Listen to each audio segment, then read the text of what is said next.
up, guys, and welcome back to the Link Up. I'm your host, Kim Smith Jenkins, and this week on our show, we're going to talk about authentic connections. That is really the core of what Link Media is all about.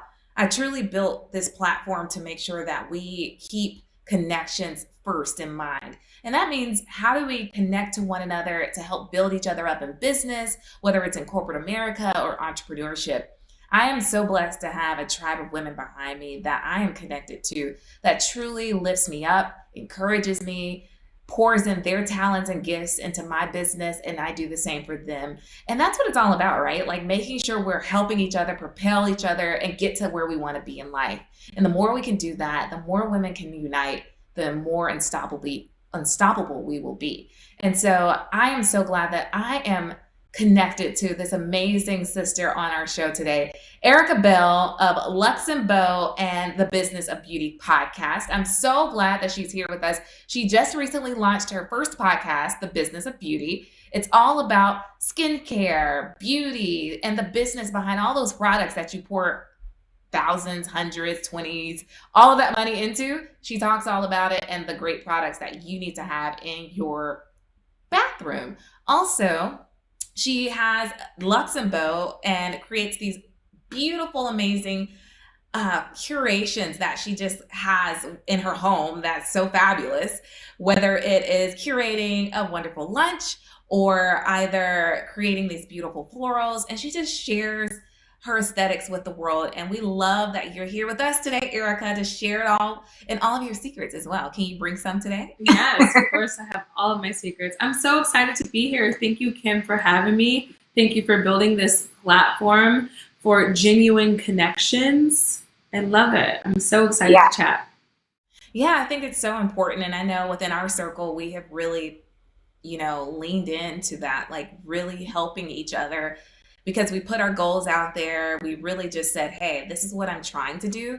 And then we all looked at our strengths and realized, like, hey, if I'm good at this and you're good at that, like, let's work together and make sure that we can help each other get to where we want to be. And that's what it's all about. So I'm so grateful to have you in our circle and just really being able to see your growth and to see the Business of Beauty podcast take off. I mean, if you guys haven't checked it out, make sure you go look it up on Spotify, Apple, YouTube, and make sure on SoundCloud, whatever platform you desire, and you'll find it. It is so good because she really just dives into more than just about being in the beauty industry, but what does it take?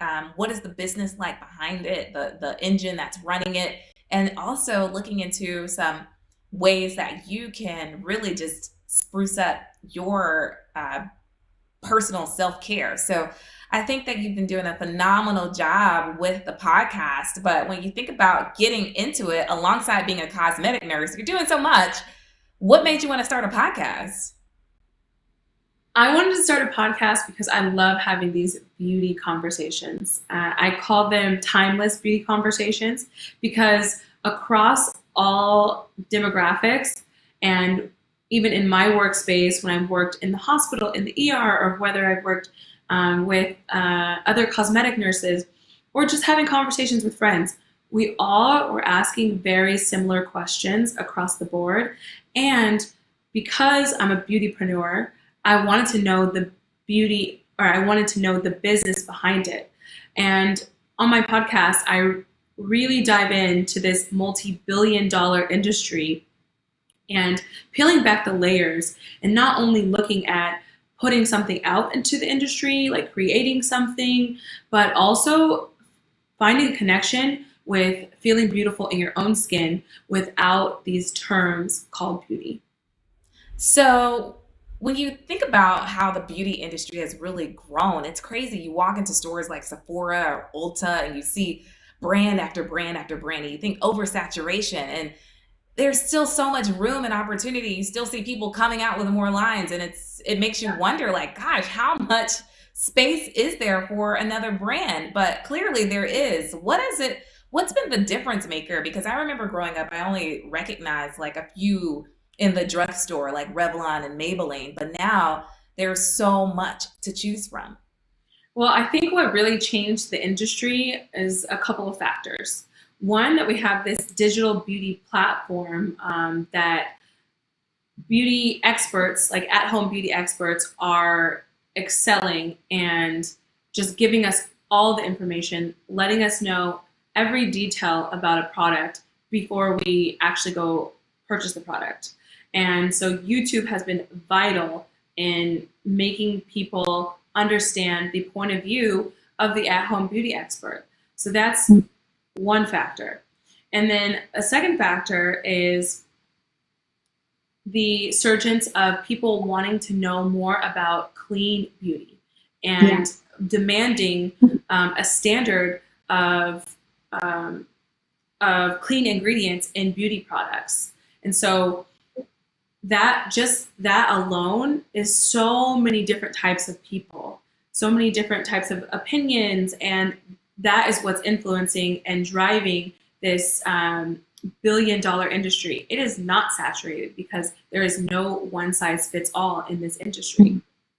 Yeah, it's been amazing too. And you mentioned YouTubers and you think about influencers and a lot of the brands that are out there. I think what people really connect to is the persona behind the brand, right? We see Rihanna with Fenty or Kylie Jenner, and people gravitate to the people that they know and love and the brands and the people that they follow.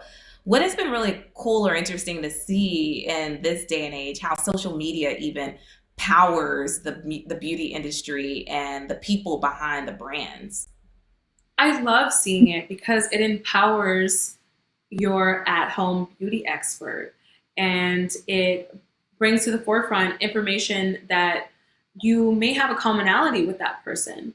But I think that it also brings awareness of how um, you as a consumer need to be informed because you cannot just take the word of a beauty influencer or a brand for it. You have to know what your standard product is and what you want to put on your skin, on your lips day to day.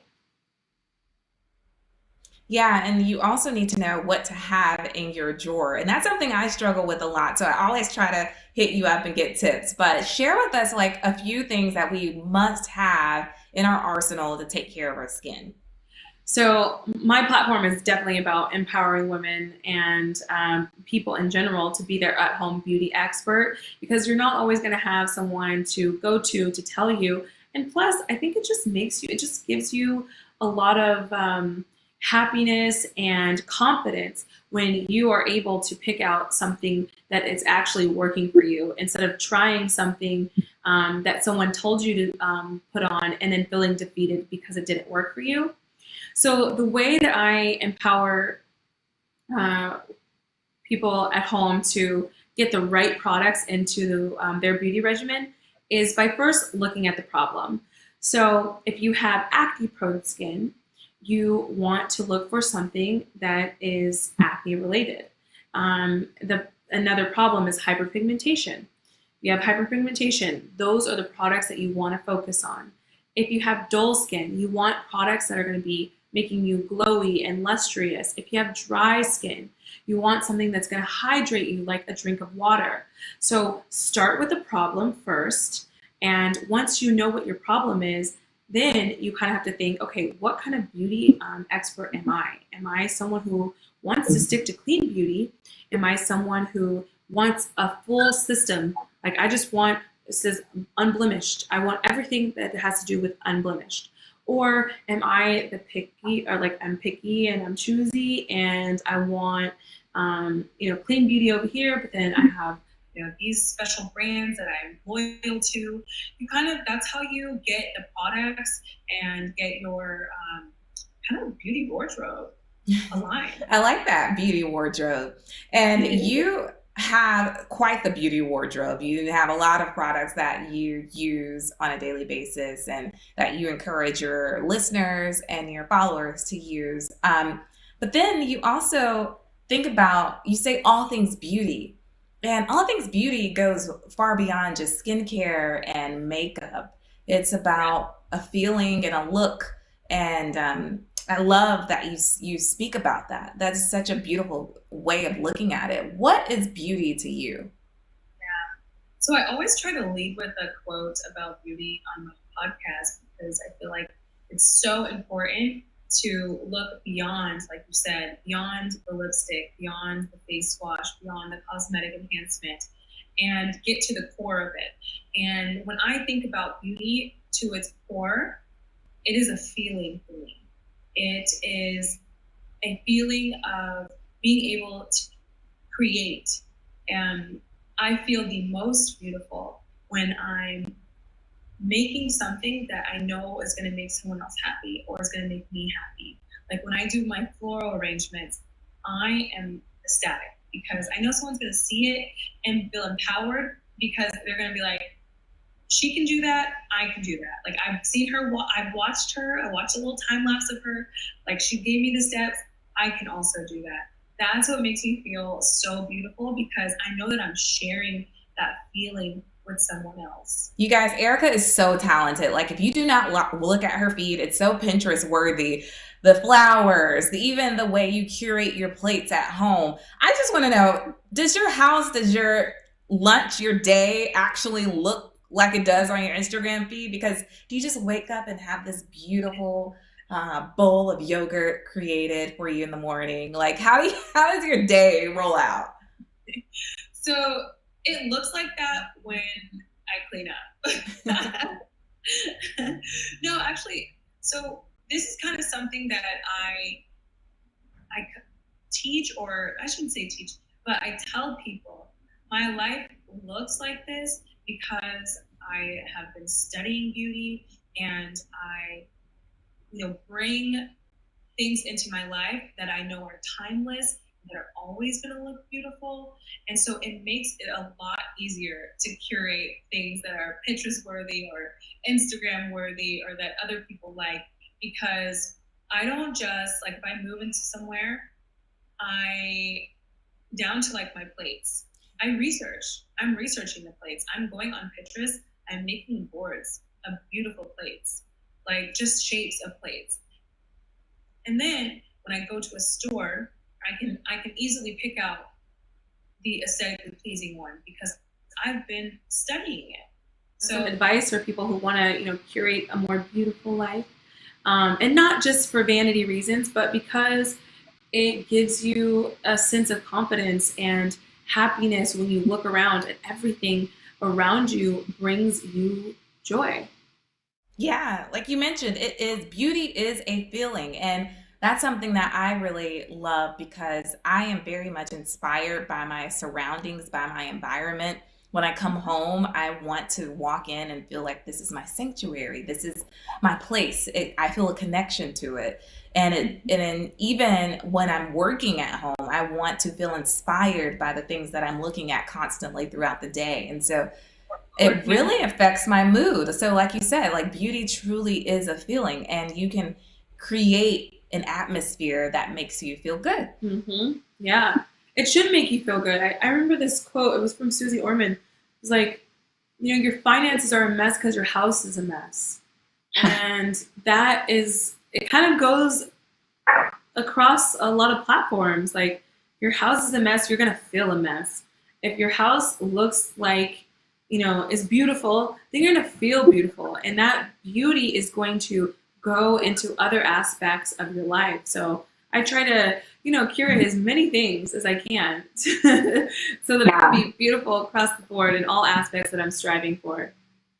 Well, it definitely is beautiful, and I love looking at all of your creations that you design, and I love listening to cast. But you know what? We all take inspiration from other people, and on the link up, we always share a woman of the week. And this woman is, she just exudes confidence. She loves the skin that she's in, and she is powerful. She is strong, and we are honoring today Viola Davis, Academy Award winning actress, and she's just incredible. And she just, you know, really takes on these roles that allows her to just really show the depth of her talent. But she always, in life, in everyday life, she always displays this confident woman, and just really being proud of who you are, the way that God made you. And I love that she's really vocal about that. What do you love about Viola Davis? I love that she is the depiction of limitless possibilities. When I see her act, I know that she is digging deep and she is giving us a range. And when I just see her have conversations with, other people in her industry, she always makes it a point to talk about her strength and talk about her perseverance. And, she's not afraid to be vulnerable as well. And I think that that is something that's worth admiring because we don't always see that. And I love that she's able to show that for years and years. Yeah, it's awesome to watch. And we hope that, she sees this. Maybe she watches the link up. I doubt it. But if she ever gets a glimpse of it, we just want you to know that, Viola, you inspire us in so many ways. And also, can you please let us know what moisturizer you use? Because her skin is flawless. It's always so silky smooth. I love it. Yeah, yes, I love it. I love it.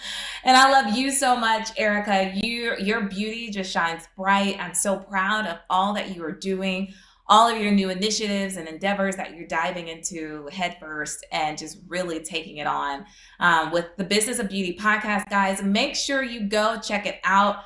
A lot of great information in there for you to just take all in and just really start creating your own beautiful life. And also follow her at Lux and Bow on social media.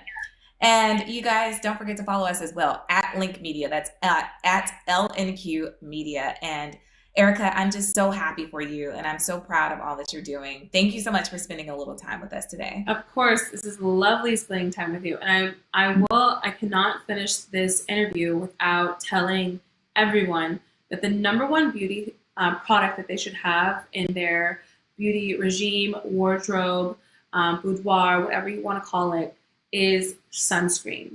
That is the number one thing, women of color included, okay? We are not immune to getting skin cancer. And if you suffer from hyperpigmentation, think about how often you're putting on your sunscreen.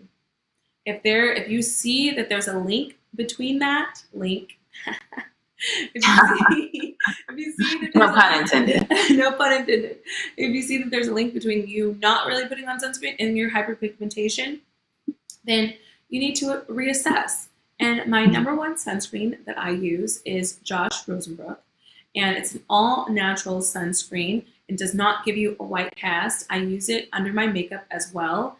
And even when you're in the house, you need to wear a little bit of sunscreen if you have, large, windows, because those UVA and UVB rays are still coming through and you're still susceptible to hyperpigmentation and also just sun damage overall. And don't forget your hands, especially. Yeah, I always forget my hands and my neck. I forget those two. And neck, yeah. Yes. Yeah. And yes, we are blessed with this beautiful melanin, and it does, preserve us a little bit longer, but we are not immune to those, hyperpigmentation and aging and sunspots and cancer. So I cannot stress that enough as a beauty maven, savant, whatever you would like to call me. Sunscreen, sunscreen, sunscreen.